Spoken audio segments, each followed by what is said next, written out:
Hello friends आमार चेनेलले आपनालोকক पुनरबार स्वागतम जनाइछु। আজি আগবঢ়াবলৈ লৈছো এটা খুবেই জনপ্ৰিয় বাংলা মাছৰ ৰেচিপি দৈ মাছ। ইয়াৰ বাবে মই 5 টুকুৰা বাহু মাছ লৈছো আৰু তাতে অলপমান নিমখ দি দিছো। এতিয়া ইয়াত অকণমান হালধি ছটিয়াই দিছো আৰু এইখিনি ভালদৰে সানি লম।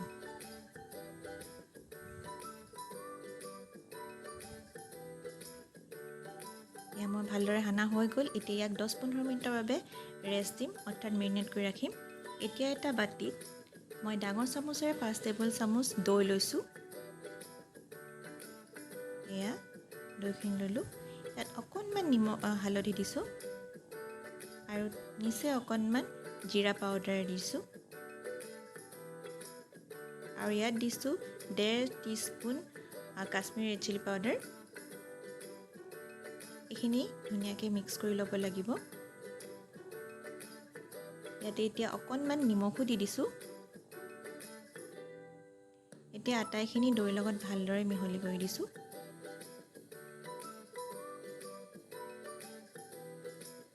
এতিয়া মই ইয়াত 2 টেবুল চামুচ মান পানী দি দিছো যাতে বেটাৰটো ভাল হয় পেষ্টটো।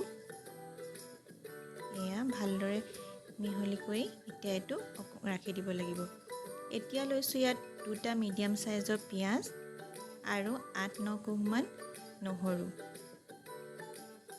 এইখিনি এতিয়া মিক্সি জাৰত লৈ পিছি ল'ব লাগিব। আপোনালোকে ইচ্ছা কৰিলে কেঁচা জলকীয়াও দিব পাৰে। মই অকণমান পানী দি পিছি ললো। এয়া এতিয়া কেৰাহীখন গৰম হলত ইয়াত মাছ কিডোখৰ ফ্ৰাই কৰি লম।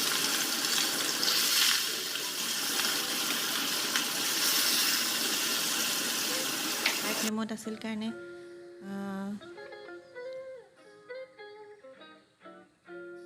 এয়া ফ্ৰাই কৰি লৈছো মাছ কিডোখৰ।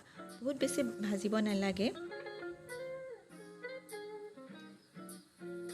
আপোনালোকে এই ৰেচিপিটো কেনেকুৱা পালে মোক জনাবলৈ নাপাহৰিব। শেষত খাবলৈ খুবেই টেষ্টি হয়, বেংগলীসকলৰ বিশেষকৈ প্ৰিয়।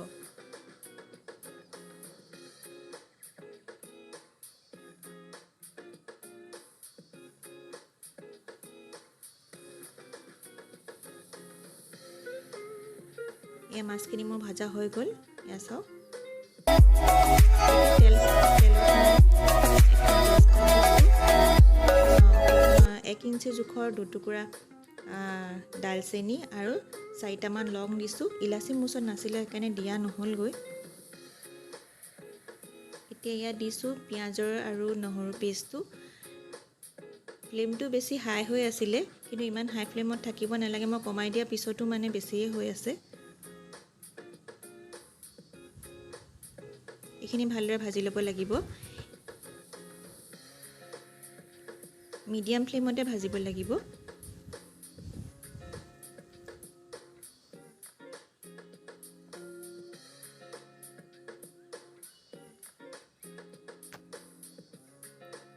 এয়া ভাজা হৈ গৈছে। এতিয়া মই ইয়াত দৈ আমাৰ যিটো পেষ্ট কৰি ৰাখিছিলো মছলাৰ লগত সেইখিনি দি দিছো। এতিয়া কিন্তু গেছটো একেবাৰে সিমত দি থব, নহলে দৈখিনি ফাটি যোৱাৰ চান্স থাকে। এয়া মই বাটিটো আওখালি দি দিলো আৰু গেছটো কমাই থব।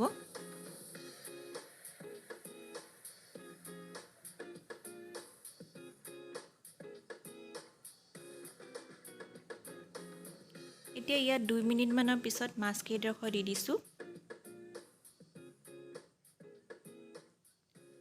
মাছ কেইডোখৰ দিয়াৰ পাছত এয়া 1-2 মিনিটৰ পিছতে লাহে লাহে উতলিছে। তেতিয়া মই আধা কাপ মান পানী দি দিছো। আপোনালোকে যিমানখিনি গ্ৰেভি লাগে সেই জোখমতে দিব আৰু সোৱাদ অনুসাৰে নিমখ দিব। চাব যাতে আমি দৈটো নিমখ যোগ কৰিছিলো।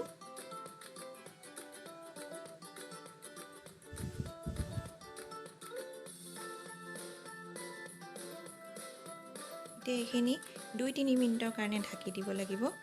তাৰ পিছত মই কটা জলকীয়া 3টা ফালি দিলো। এয়া উতলি আছে লাহে লাহে। এনেদৰে 2 মিনিট মান থাকিলে হ'ব। তাৰ পিছত মই গৰম মছলা 1 টিস্পুন দি দিছো ইয়াত। এয়া গৰম মছলা দিয়া হৈ গ'ল। এতিয়া মাছকেইডোখৰ লুটিয়াই আকৌ 2 মিনিটমান ঢাকোন দি ৰাখিলেই হ'ব। এয়া আমাৰ দৈ মাছৰ কাৰী ৰেডি হৈ গ'ল। কেনেকুৱা লাগিছে বাৰু আপোনালোকৰ?